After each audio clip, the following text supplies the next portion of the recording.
Ce jour-là, le ciel n'était pas gris. Il était furieux. Il pleuvait, mais pas une pluie douce de printemps. Non, une pluie froide, acide, celle qui traverse les vêtements et pique la peau. Kenneth Anderson, 22 ans, se tenait sur le pas de la porte, son sac de sport jeté à l'épaule, déjà détrempé. Elle ne tremblait pas de froid, mais de silence. Un silence plus bruyant que les gouttes s'écrasant sur le sol. Derrière elle, la voix de son père claqua. « Tu es une déception, Kenneth. » Chaque mot un couteau, chaque syllabe un couperet. Sa mère, elle, se tenait juste là, dans l'ombre de l'embrasure, les bras croisés, figée dans son jugement. Pas un geste, pas un adieu. Tout ce qu'on attendait d'elle, elle l'avait rejeté. L'entreprise familiale, le destin tout tracé. À la place, elle avait choisi l'informatique, le code, l'invisible. Mais ce qu'il prenait pour une fuite, c'était une révolution silencieuse.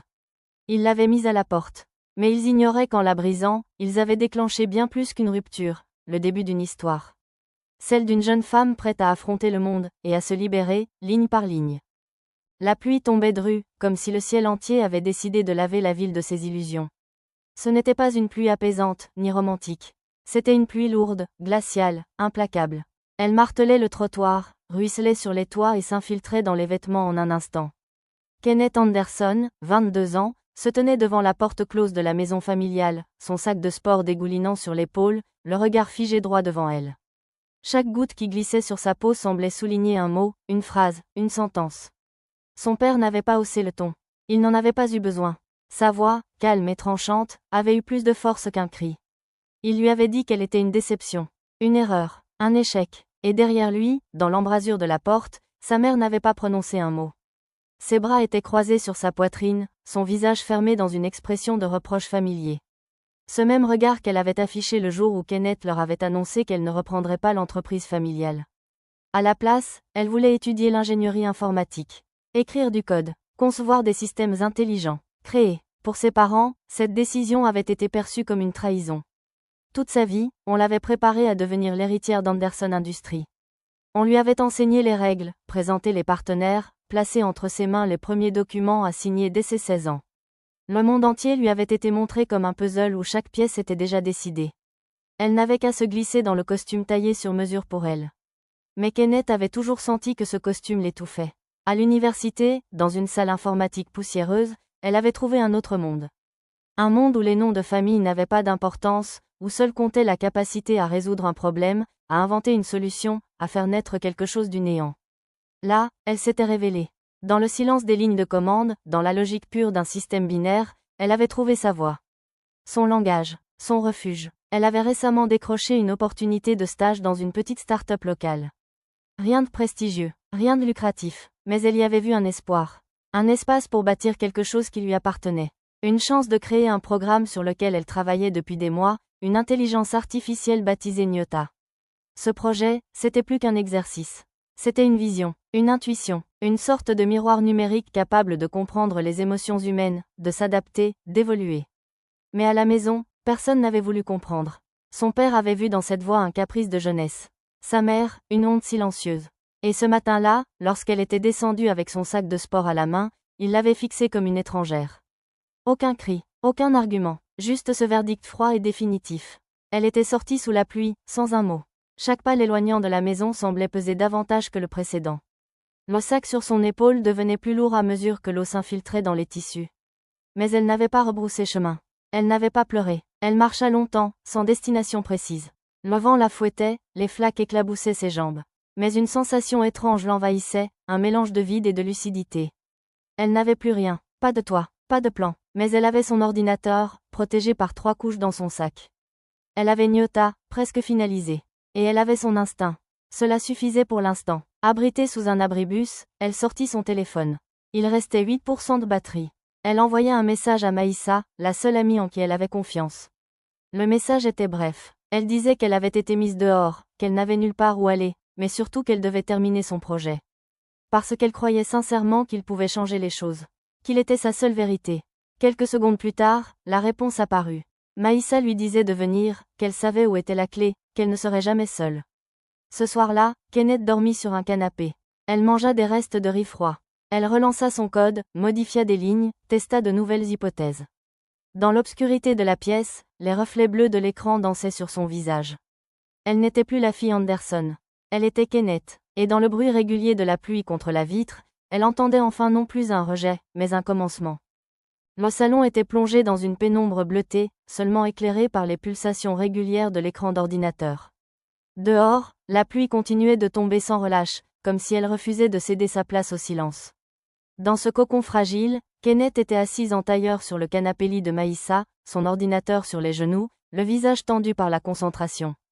Ses doigts dansaient sur le clavier avec une précision presque mécanique, comme s'il cherchait à battre le temps. Nyota tournait en arrière-plan, son programme le plus ambitieux.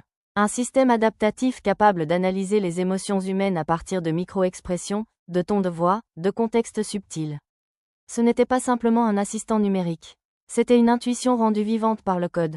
Une entité en devenir. Et pourtant, quelque chose résistait. Une ligne de commande refusait de s'exécuter. Une anomalie s'était glissée là où tout devait être fluide.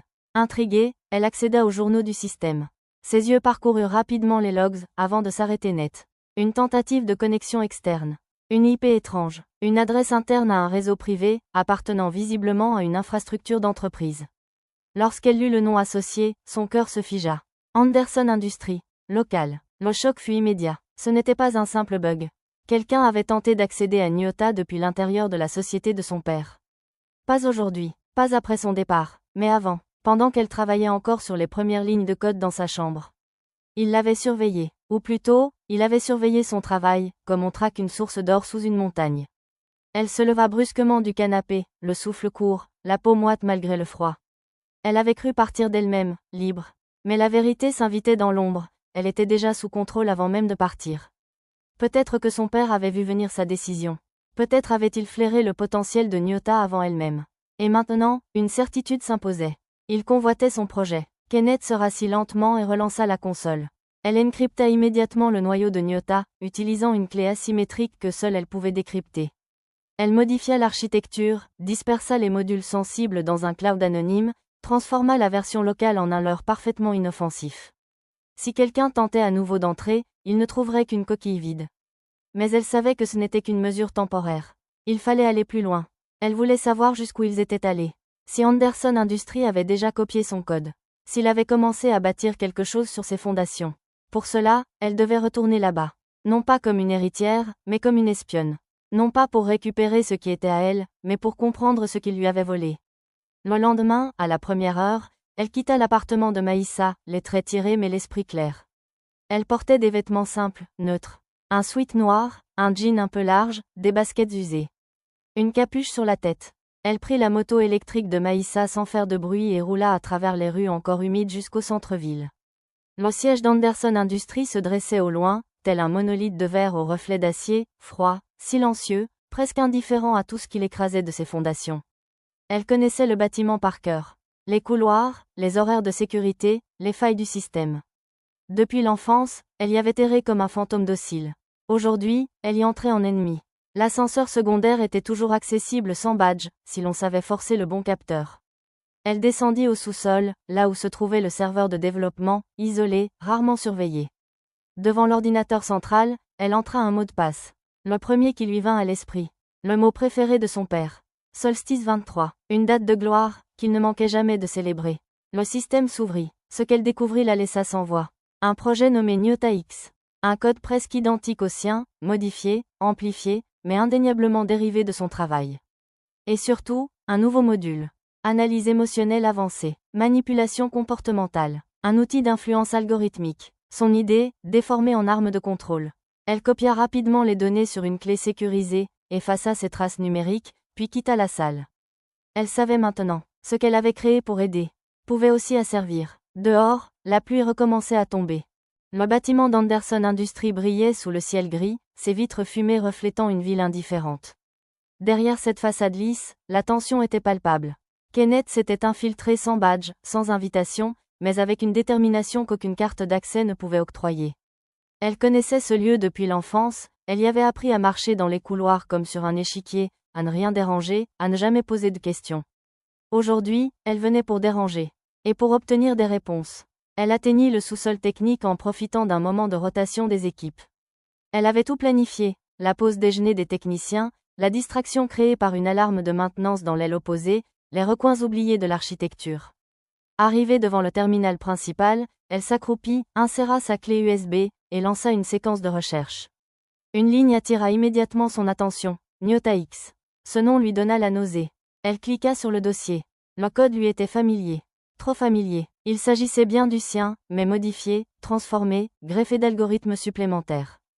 Certains modules avaient été poussés bien au-delà de ce qu'elle avait imaginé. D'autres portaient clairement la signature de développeur professionnel. Ce n'était plus son projet, c'était un monstre né de son idée. Un projet secret, caché derrière des couches d'accès cryptées, qui visait à modéliser puis influencer les comportements humains à grande échelle. Elle ouvrit un fichier vidéo. Une femme était assise dans une salle, interrogée par une intelligence artificielle. À chaque hésitation de sa part, la voix de l'IA changeait de ton. Elle devenait plus douce ou plus froide, s'ajustant parfaitement à l'état émotionnel détecté. L'effet était glaçant. Cette technologie, qu'elle avait pensée pour comprendre, était désormais utilisée pour manipuler. Kenneth détourna le regard de l'écran, le cœur au bord des lèvres. Elle comprenait désormais que son père n'avait pas simplement volé son projet. Il l'avait tordu, corrompu. Il en avait fait une arme de persuasion, une machine à briser les volontés sous couvert d'algorithmes. Elle copia tout, les documents, les rapports, les vidéos. Puis elle effaça les traces de sa présence. En quittant la pièce, elle croisa Boris, le responsable de la sécurité. Il la reconnut immédiatement, son regard s'assombrissant d'inquiétude. Il savait qu'elle n'avait rien à faire là. Mais il hésita. Il avait vu cet enfant grandir dans ces couloirs. Il se souvenait d'elle, posant des questions naïves à l'équipe technique, toujours curieuse, toujours effacée. Il s'écarta sans un mot. Kenneth sortit du bâtiment sans alerte. Mais à peine avait-elle atteint la rue que son téléphone vibra. Numéro masqué. Elle décrocha sans réfléchir. La voix de son père résonna, froide comme l'acier. Il lui dit qu'elle avait volé quelque chose qui ne lui appartenait pas. Qu'elle ne comprenait pas ce qu'elle venait de déclencher. Il la traita d'ingrate, d'enfant perdu. Il lui rappela que ce projet, Nyota, était né dans une maison qu'il avait financée, nourrie sur des ordinateurs qu'il avait payés, protégée par un nom qu'il avait construit. Elle écouta, sans répondre. Elle n'était plus la fille qui cherchait son approbation. Elle était devenue celle qui allait le défier. Il termina en l'avertissant qu'elle n'irait pas loin. Elle raccrocha. De retour chez Maïssa, elle s'assit en silence, la clé toujours dans sa poche. Elle savait ce qu'elle devait faire. Elle devait tout révéler, pas pour se venger, mais pour protéger ce qu'elle avait créé. Elle passa la nuit à compiler un dossier complet. Elle y ajouta ses notes, les comparatifs de code, les entêtes de fichiers, les logs de connexion. Elle rédigea un court témoignage. Puis elle l'envoya à un collectif de journalistes spécialisés en technologie, à un réseau de lanceurs d'alerte et à plusieurs experts en cybersécurité. Le lendemain, les premières réponses commencèrent à arriver. Certaines pleines de stupéfaction, d'autres, d'indignation. La machine était lancée. La vérité n'était plus enfermée dans son ordinateur. Elle savait que cela aurait des conséquences. Elle savait que son nom serait associé à une tempête. Mais elle était prête. Son père avait levé le masque, et dans ce geste, il lui avait offert la liberté qu'il croyait lui retirer. Leur rôle s'était inversé. Elle n'était plus une enfant docile. Elle était une vérité en marche. Et désormais, plus rien ne pouvait l'arrêter. La pluie ne s'était jamais vraiment arrêtée. Elle tombait encore, fine et persistante, comme un rideau invisible entre le monde ancien et celui que Kenneth était en train de créer. Mais cette fois, elle ne cherchait plus d'abri. Elle marchait sous les gouttes, le visage tourné vers le ciel, accueillant chaque perle d'eau comme une confirmation. Elle était vivante, elle était libre, elle avait envoyé les fichiers. À plusieurs contacts, soigneusement choisis. Des journalistes indépendants spécialisés dans les technologies éthiques, un collectif de développeuses africaines engagées dans la souveraineté numérique, et un ancien professeur qui l'avait toujours encouragé à penser au-delà des limites. Elle leur avait transmis l'intégralité des données récupérées, le projet Nyota X, les modules de manipulation comportementale, les vidéos de test, les preuves d'espionnage sur son travail personnel. Le secret n'était plus un fardeau qu'elle portait seule. Il appartenait désormais à la vérité collective. Elle ne savait pas ce que cela déclencherait. Elle n'avait pas de plan pour la suite. Mais elle savait une chose, elle ne pouvait plus revenir en arrière. Assise sur un banc humide, elle réécrivait des lignes de code. Pas pour fuir, pas pour se cacher, mais pour reconstruire. Nyota, dans sa version originelle, renaissait. Elle la rebaptisa Nyota Libre. Elle décida d'en faire un logiciel libre, accessible à toutes et tous, protégé contre l'appropriation et le détournement. Chaque ligne serait transparente, chaque module, vérifiable. Plus de secrets, plus de masques. Pendant les jours qui suivirent, les retombées furent brutales. Les premiers articles publiés provoquèrent une onde de choc. Anderson Industries fut mise sous pression. Des médias majeurs reprirent l'affaire. On parla de vol de propriété intellectuelle, d'éthique bafouée, de manipulation des émotions humaines à des fins commerciales. Des anciens employés commencèrent à témoigner anonymement. Certains confirmèrent ce qu'elle avait dénoncé. D'autres révélèrent que des projets similaires avaient été testés sur des panels de consommateurs à leur insu. Kenneth suivait tout cela à distance, sans intervenir. Elle observait le système s'ébranler de l'intérieur. Mais elle ne cherchait pas à être sous les projecteurs. Elle ne voulait ni reconnaissance ni vengeance. Elle voulait simplement que la lumière soit faite. Que plus personne n'ose transformer l'empathie en outil de domination. Un matin, elle reçut un message inattendu. Un numéro inconnu. Quelques mots seulement. Pas de signature. Le texte disait qu'elle avait eu le courage que d'autres n'avaient pas. Qu'elle avait brisé la chaîne. Qu'elle était une héroïne silencieuse. Et, à la fin, un prénom. Maman. Elle resta figée, les mains tremblantes. Ce message, elle l'avait attendu sans l'espérer. Il ne réparait pas le passé. Il ne gommait pas le silence, la froideur, l'abandon. Mais il ouvrait une fissure. Impossible. Peut-être que même ceux qui s'étaient tus pouvaient changer. Peut-être que la pluie adoucissait aussi les cœurs figés. Les mois passèrent. Elle travaillait désormais dans un petit espace partagé, entouré d'autres développeurs indépendants. Des jeunes, des femmes, des anciens ingénieurs reconvertis. Elle vivait modestement, mais dignement. Elle partageait son savoir, son code, ses erreurs aussi. Nyota Libre commençait à être utilisé dans des écoles, dans des associations, dans des projets d'inclusion technologique. À chaque mise à jour, elle sentait un peu plus le poids de son histoire se transformer en force. Elle fut un jour invitée à une conférence à Nairobi. Une grande rencontre autour de la technologie et de la justice sociale. Elle accepta, à contre-cœur. Elle n'aimait pas parler en public. Mais elle savait que parfois, il fallait montrer son visage pour que d'autres osent montrer le leur. Sur scène, elle portait une veste simple en wax, les cheveux tressés, le regard droit. Elle parla avec calme, sans fioriture. Elle expliqua ce qu'elle avait créé, ce qu'on lui avait volé, ce qu'elle avait reconstruit. Elle parla du pouvoir du code, mais surtout de la responsabilité qu'il impliquait. Dans le public, des jeunes femmes prenaient des notes. D'autres l'enregistraient. Certaines pleuraient. Quand elle quitta la salle, le soleil s'était caché. Le ciel avait recommencé à pleurer doucement. Elle sortit sans parapluie. Sur le parvis, elle leva les yeux vers les nuages. Et elle sourit. Elle n'avait jamais choisi cette pluie.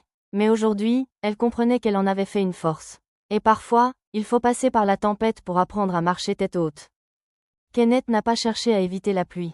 Elle l'a affrontée. Là où d'autres auraient courbé l'échine, elle a marché droit, même sous les gouttes.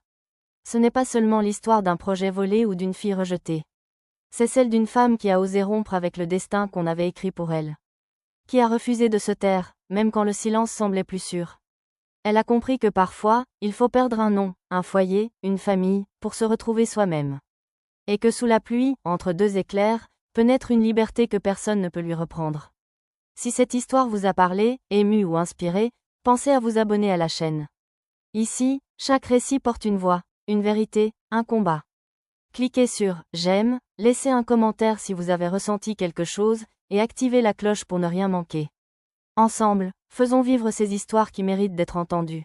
Merci pour votre présence. Et n'oubliez pas, parfois, c'est en affrontant la pluie qu'on devient vraiment soi.